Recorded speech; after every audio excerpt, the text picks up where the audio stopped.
Assalamualaikum warahmatullahi wabarakatuh. Sebelumnya, perkenalkan nama saya Muhammad Fauzan Mufil Octaviar Bani dengan NIM 23090360037. Sebelumnya saya izin presentasi terkait tugas besar dari metodologi penelitian dengan judul Analisis Titik Optimal Persediaan Bahan Kimikal dengan menggunakan metode MinMax dengan studi kasus PT Blackbear Resources Indonesia.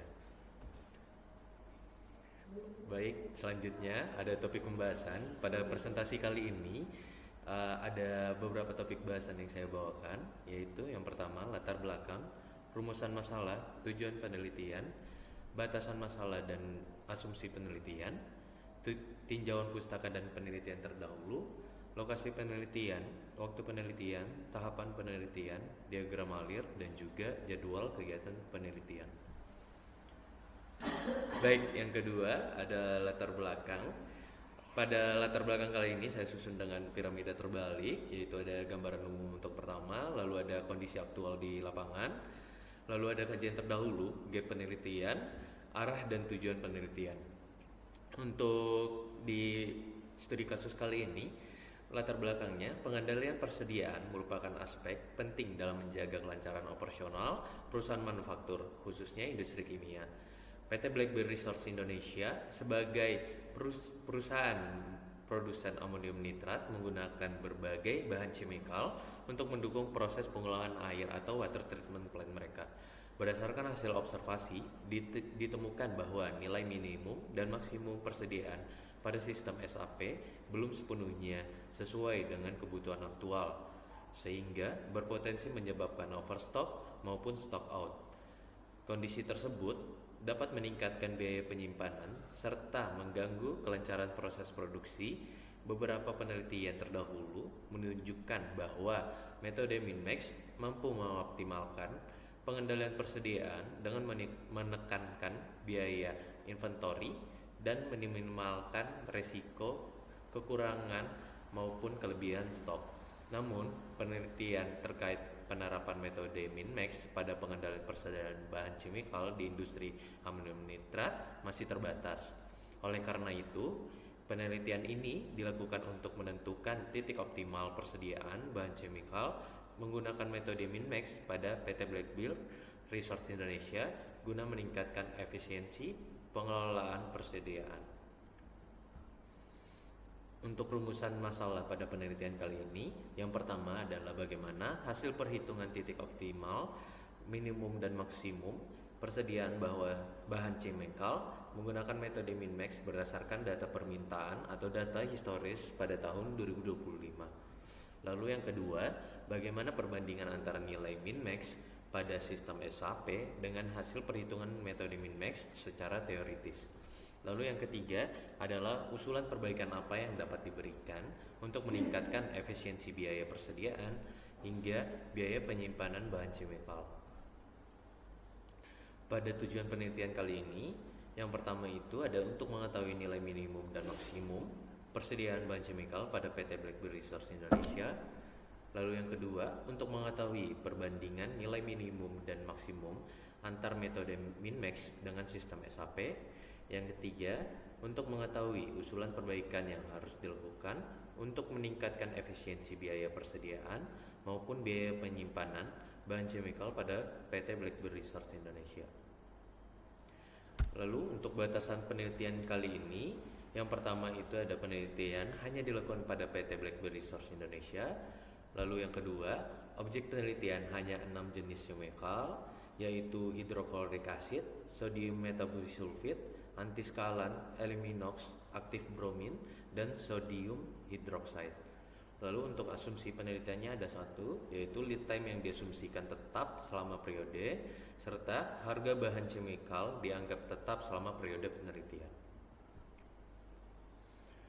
Masuk untuk tinjauan pustaka, menurut Handoko dan Puspitasari 2017, manajemen persediaan adalah barang atau bahan yang disimpan untuk mendukung tujuan tertentu, seperti keperluan produksi, perakitan, penjualan, ataupun sebagai suku cadang mesin dan peralatan. Lalu menurut Ismawati dalam Mutia 2025, Pengendalian persediaan merupakan susunan strategi pengawasan atau pengaman yang mengatur jumlah inventory yang dapat didistribusikan, frekuensi distribusi persediaan, dan tingkat persediaan yang akan didistribusikan.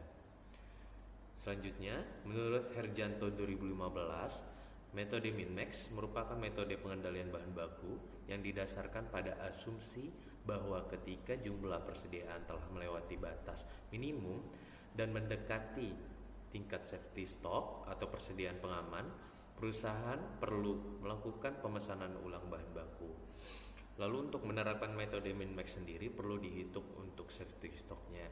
Syarat untuk menghitung safety stock sendiri itu adalah standar deviasi dan juga service level.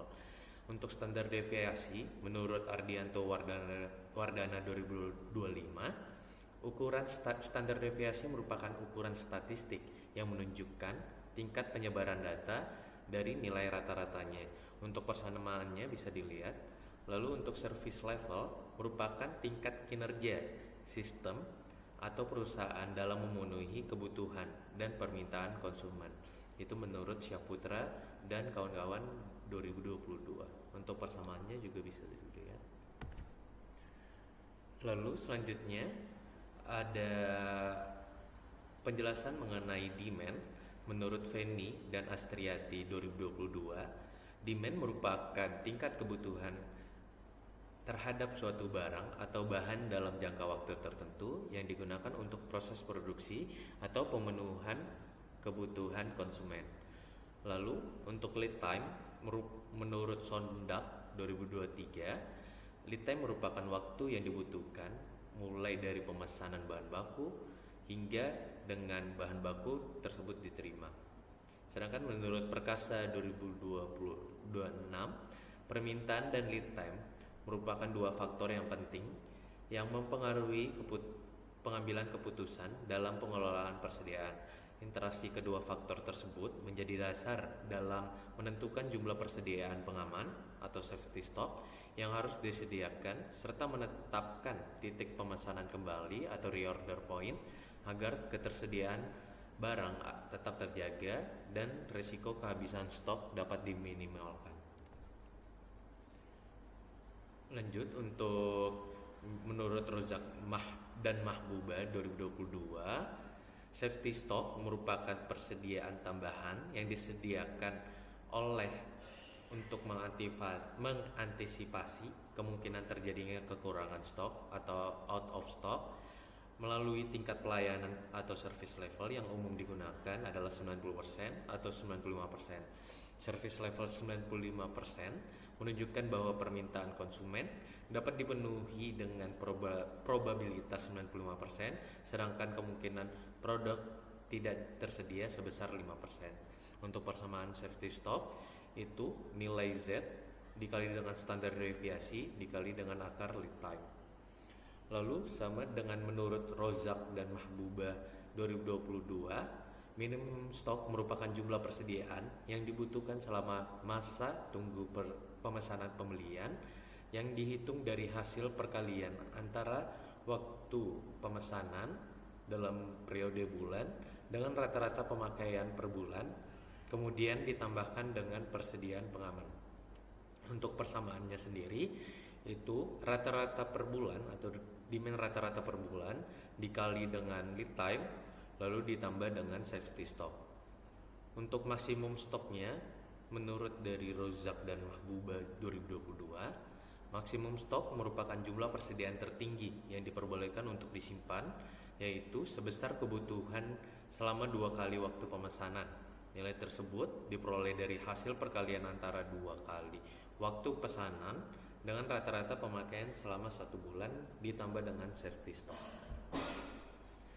Lanjut, untuk penelitian terdahulu ada 4 penelitian terdahulu yang udah saya ambil, yaitu ada dari Bakhtiar dan Audiana tahun 2021 dengan judul Analisis Pengendalian Persediaan Raw Material menggunakan metode min-max stock di PT Mitsubishi Chemical Indonesia. Untuk metode yang digunakan oleh Bakhtiar sendiri yaitu min-max stock. Untuk perbedaannya terdapat perbedaan di objek penelitian. Lalu untuk yang kedua ada Oktaviani dan Fitriani 2022 dengan judul Analisis Pengendalian Persediaan Bahan Baku menggunakan metode min-max stok pada PT XYZ. Metodenya perbedaannya hanya pada objek penelitian. Lalu ada Damayanti, Deborah, Momon dan juga Kabul 2026 pengendalian persediaan bahan baku menggunakan metode min-max stok pada produk keramik lantai pada PT AB. Oke, selanjutnya ada lokasi penelitian. Lokasi penelitian ini dilaksanakan pada PT Blackberry Resource Indonesia yang terletak di Jalan Kapal Tanker, Lok Tuan, Kecamatan Bontang Utara, Kota Bontang, Kalimantan Timur. Lalu untuk periode atau waktu penelitiannya, kegiatan penelitian ini direncanakan berlangsung selama 5 bulan, yaitu mulai tanggal 2 Februari 2026 hingga 30 Juni 2026. Untuk tahapan persiapan atau tahapan penelitian dilaksanakan melalui beberapa tahapan yang disusun secara sistematis untuk mencapai tujuan dari penelitian atau rumusan masalah yang sudah dibuat sebelumnya. Tahapan tersebut meliputi tahapan persiapan, pengumpulan data, pengolahan data, analisis dan pembahasan, serta tahapan penutup. Untuk tahapan persiapan sendiri mencakup studi pendahuluan, identifikasi masalah, tujuan, hingga dengan batasan masalah. Lalu pada tahap pengolahan data, ada 2 jenis data yang digunakan, yaitu data primer dan juga data sekunder. Untuk data primer sendiri mencakup seperti lead time, data historis, dan juga mungkin nilai dari harga jual atau harga beli bahan chemical tersebut. Untuk data sekundernya yaitu seperti mencakup profil perusahaan dari PT Blackberry sendiri. Lalu untuk tahapan persiapan ada tahapan pengolahan data, ada perhitungan standar deviasi, safety stock, minimum stock, maksimum stock, hingga perbandingan harga persediaan. Lalu pada tahap analisis dan pembahasan, analisis hasil metode min-max dan perbandingannya dengan sistem SAP untuk menentukan kebijakan persediaan yang lebih optimal. Lalu yang terakhir ada tahapan penutup, yaitu mencakup penarikan kesimpulan akhir dari hasil analisis dan pembahasan yang berhubungan dengan tujuan penelitian. Selanjutnya ada diagram alir kegiatan. Pada penelitian kali ini terdapat beberapa tahapan yang sudah dijelaskan sebelumnya. Untuk diagram alirnya sebagai berikut, dimulai dari penelitian yaitu studi lapangan dan studi literatur, dilanjutkan identifikasi masalah, penetapan tujuan, dan juga penentuan batasan masalahnya. Lalu dilanjutkan pada tahap pengolahan data, yaitu mulai dari pengumpulan data dengan dibagi menjadi 2, data primer dan juga data sekunder. Untuk data primernya itu ada data lead time, data permintaan chemical, data harga masing-masing bahan chemical, dan data service level. Untuk data sekundernya itu ada profil perusahaan. Terus pada tahap pengolahan data itu ada pengolahan data mencakup 5 pengolahan, yaitu perhitungan standar deviasi, perhitungan safety stock, perhitungan minimum stock, perhitungan maksimum stock, dan perhitungan harga per kilo dari bahan chemical tersebut. Lalu pada tahap analisis dan pembahasan ada 2 yang akan dianalisis dan dibahas, yaitu adalah solusi minimum dan maksimum stok yang optimal dan analisis perbandingan biaya persediaan. Lalu pada tahap penutup ada kesimpulan dan saran hingga selesai penelitian. Lalu yang terakhir adalah jadwal kegiatan penelitian. Untuk jadwal kegiatan penelitian dibagi menjadi 7 kegiatan. Yang pertama ada penyusunan proposal dimulai dari minggu pertama Februari hingga minggu keempat Februari. Lalu ada tahap kegiatan seminar proposal, yaitu antara di selang minggu pertama dan minggu kedua. Lalu ada tahap pengolahan data dan juga asistensi tugas akhir, itu dilakukan selama sekitar 6 minggu, mulai dari minggu ketiga Maret hingga minggu keempat April 2026. Lalu dilanjutkan kegiatan yang kelima, yaitu ada seminar hasil selama 2 minggu di antara minggu pertama Mei dan juga minggu kedua Mei. Lalu yang keenam dan juga yang terakhir yaitu persiapan pendadaran dan juga pelaksanaan pendadaran, itu diestimasikan pada minggu ketiga Mei hingga minggu keempat Juni. Mungkin sekian dari presentasi tugas besar metodologi penelitian saya. Sebelumnya saya ucapkan terima kasih. Wassalamualaikum warahmatullahi wabarakatuh.